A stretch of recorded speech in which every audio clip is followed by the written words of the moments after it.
Just recently, this past weekend, I was supposed to be going out with some friends on a Friday night around 8 o'clock. And I went to let my cat outside. She's a senior cat. And she was rummaging a little too far out in the yard area. And so I went after her and I stepped forward and said, "Hey, Jada, wait, no." And she wasn't going anywhere, but I just got fearful. So when I did that, I didn't look forward and I stepped on a nail. Now, I was wearing a house shoe and it has a hard bottom. So the nail actually went through my shoe and pierced the bottom of my foot. So at that second, I felt something stick my foot and I thought, oh God, did I step on a nail? And of course, within, the same second, pretty much, I look down and I see the nail sticking out of my shoe, which it went almost through the, it went through the shoe and it just didn't pierce my foot all the way because it was pretty much probably like this much of the sole of the shoe was there. And so that helped protect my foot. However, about this much of that nail went into my foot. So the next thing I was thinking was like, what am I going to do? I had to, of course, pull my shoe off. And when I did that, I had to tug the nail out of the bottom of my foot. Ouch. Yeah, it hurt. And so sometimes I get queasy thinking about fleshy type of things like that.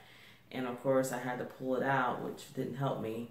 So, and I tugged a little bit to get it out. It was in my foot. And I'm just thankful that the majority of it did get into the sole of the shoe, because just from that experience, that was enough for me. And so I went and I decided to clean it with hydrogen peroxide. I went and soaked it in Epsom salt. I called my mom, and even at this age, I called her, and the first thing she said was, "Hey, are you gonna get a tetanus shot?" And I said, "No, I think I can clean it and I'll be all right." Well, of course, after cleaning it and doing some research, I realized that if you haven't had a tetanus shot within the last 10 years or a booster shot, then it's wise that you get one, because tetanus has no cure, and I didn't want to be in a situation where I was battling tetanus and all I had to do was get a shot.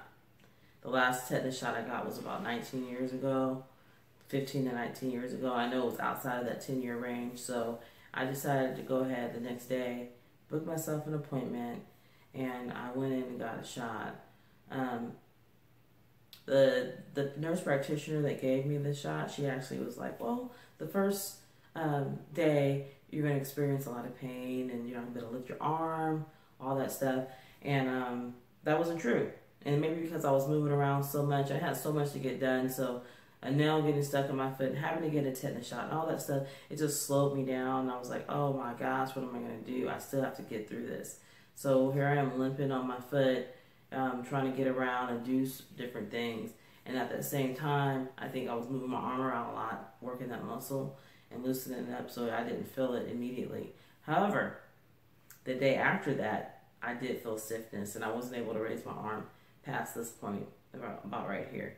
So, but I would prefer to deal with that kind of pain than deal with the effects of having tetanus, which could be convulsions, muscle loss.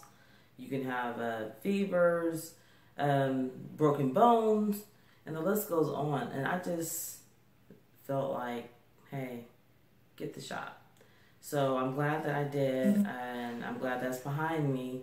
But moral of this story is, if you ever step on a rusted nail, or you get cut by some glass or foreign object, anything that breaks the skin and has the potential to have like fecal matter on it or something that's really dirty, then you want to go ahead and get yourself a tetanus shot if you haven't had one in the last 10 years, or if you haven't had a booster shot within the last 5 years.